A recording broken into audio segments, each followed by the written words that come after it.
Parton's here. Hey, Dolly. Well, good morning. How are you? Good to see you again. Well, got these old bones out early for those old bones. I wore a button-up shirt for you today. Yeah. I dressed up for you. You did. You look nice for this time of day. It is for this time of day. Yeah. What time do you normally wake up? Oh, I'm an early bird, so I'm usually up and around by 3 a.m. every day. I get up and do my work, and sometimes I'll go back and take a little nap, but I usually get more done between 3 and 9. I'm glad you came in. Let's talk about this Kids album. I was listening last night to it. Oh, was you? Yeah, because it's out digitally already, but Friday it's out as an actual hard copy CD. Friday the 13th. I'm hoping that's going to be good luck. It just happened that way. Why, and this is just me for my own curiosity, why don't you do like a Netflix comedy special? You are so funny. Well, people have said that, but I have thought, I don't know that I'm funny. A good sense of humor comes from both sides of my family. My mama's people are hysterical, my dad's people as well.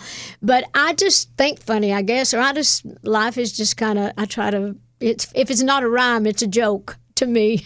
And do you ever write jokes? Oh, yeah, I do. I sit down and when I'm working my stage shows, I sit and write for days sometimes, just trying to think what fun things that would follow the themes. But I have thought that I might do a comedy album someday. I've been approached with that a lot of times, so that might be something I might do. Do you feel like in your heart you're a songwriter or an artist first?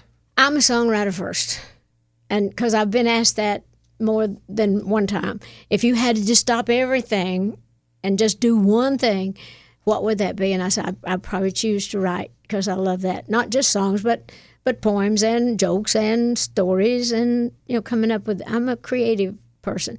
But I love it all. I would never want to separate it, because I need all the other elements to, make the writing make sense or have an outlet for that. But I just love to write. That's my personal time. To write is my therapist. It's my friend. It's my God time. It's my... it's like feeling like I'm leaving something in the world, today that, or for tomorrow that wasn't there, yesterday. And so I'm not necessarily a great writer. I've written at least 5,000 songs. I got probably 5 good ones. But it's important I think, to express yourself, like that. And I just enjoy that. You started as a songwriter, like right before you kind of got signed as a recording artist? Well, yes, I did. I got on salary for what I was trying to get a record deal too. And when I first came to Nashville, I started writing for BMI when I was just a little kid, sending songs back and forth to Nashville in the mail. And so I wanted to sing too. I wanted to be a star. I wanted to be to travel the world. I wanted to be rich and famous like we all do. But it was more about the art with me always. I wanted to make good money, but I wanted people to hear my songs, and I just wanted to get out there and perform them. What was the first song that someone sang that you wrote? Do you remember? Yes. The first record I won with my Uncle Bill Owens, who's the one that kind of helped me get around. He was my mother's brother. He played guitar, and he was a writer-singer. But he saw my great desire, and he's the one that would take me around to sing. So we wrote a song together on different trips back and forth to Nashville when I was young, and we were trying to get record deals or songs recorded. And we wrote a song called Put It Off Until Tomorrow. And how'd you know?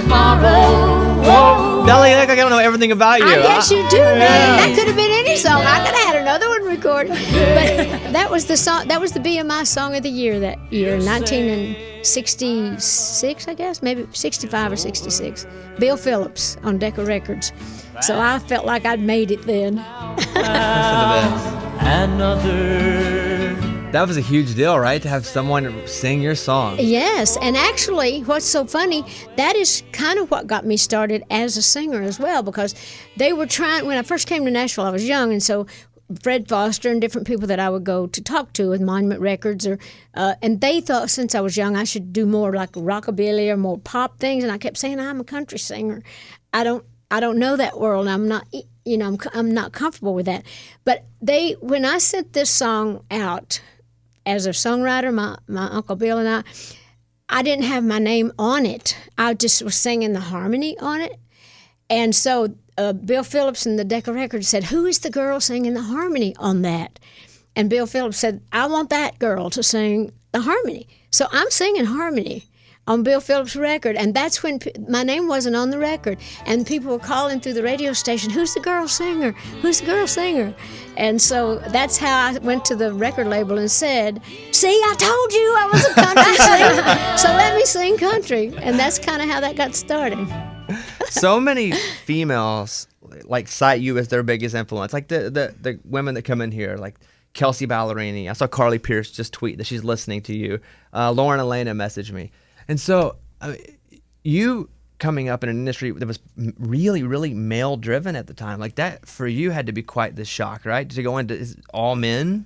You know, it really wasn't. And people ask me that all the time. That didn't seem that big of a deal to me because I have 6 brothers, and I'm very close to my uncles and my dad.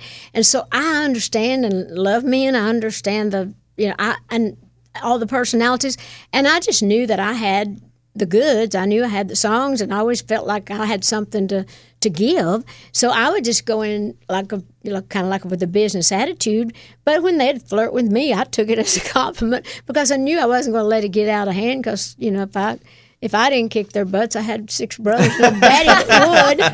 Love it. So the 6 brothers, that kind of sets you up. Well, huh? I know I know the nature of men, and I know all the personalities. So, but I really think that helped me a lot because I think it could have been a lot worse for me had I not. I was so dumb too. I probably didn't even know sometimes when things were maybe out of kilter because I also had such confidence in myself that I would always know when something didn't seem right, and I would, I'm redneck enough to know how to put a halt to that if I didn't want to do it. Like I said, I never slept with anybody I didn't want to. Nobody ever forced me to do it. I didn't have to do it for a deal. That was that was just our own personal deal if that happened. Yeah. Tell me about this. Because depending when you grew up, the song happens in many versions. And I feel like now this version's back. Like this is the one that people know again. Because you wrote the song. Mm-hmm. How long ago? In 1972, I think I wrote it. At the same time I wrote Jolene. That was a good writing day. You wrote this the same day? Yeah, I believe so. It was right in that writing period of time because I remember all my paperwork and they came out pretty close, at the same time.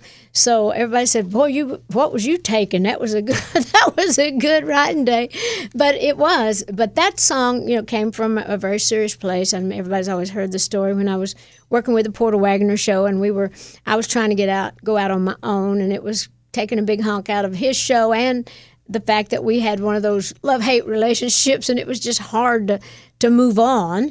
And so he wasn't listening to anything I had to say, so I went home and wrote that song, took it back the next morning, and said, "Sit down, I need you to hear something." So I sang it, and he was crying, and so he said, "Okay, you can go, providing I can produce that record." So he did, and so that's how it came about. But it was only when Whitney recorded it that it became like such a worldwide hit. And so that's just, I'll always love Whitney Houston. How did they approach you for that? Well, that's a funny thing. Kevin Costner was producing or directing, and I imagine producing also the Bodyguard movie, and he was in it. And so they had a song that was going to be the theme, and just before they got ready to do the movie, someone else covered the song they were going to use. So they had to find another song. And his secretary or his assistant, somebody said, "There's a Dolly Parton song I love, 'cause I Will Always Love You. I think it would just fit this." And he said, "Oh, yeah, I love that song." So they contacted me about using it. I said, "Absolutely." So I sent it, and I hadn't heard anything more about it until I heard it driving from my office to my house in Brentwood. I heard I didn't know if they had ever used it or anything. And so I just heard Whitney saying, "If I did the a cappella part," and it wasn't ringing true. I thought, "Well, that's weird. That's, something caught my attention." And it was only when she went into the course of it, that I Will Always Love You, that I realized what I was listening to. And it was so overwhelming, I almost wrecked. I just pulled off just the greatness and the bigness and the fact that was my song, and it was just so out of nowhere. And I have to honestly say that is one of the biggest thrills and one of the most overwhelming feelings I've ever had about anything in my life. Well, you've always been so kind to me, so Well, we love you. Everybody loves the Bones. That's not true. Not Did you ever hear a song of mine called These Old Bones? I have. Well, you need to play that Oh. once in a while. Just that part that these old bones will tell you a story. These old bones will never lie. Yeah. You heard her. I heard her. Are you hurting financially? Is that why you need to play? No, Mental I health? was You just thinking. wanna hear it? I mean, how many people have a song about All them? right. Your old bones. All right, fair enough. Dolly, great to see you. Thank you so Everybody- much for helping me out. It's a Bobby Bones show.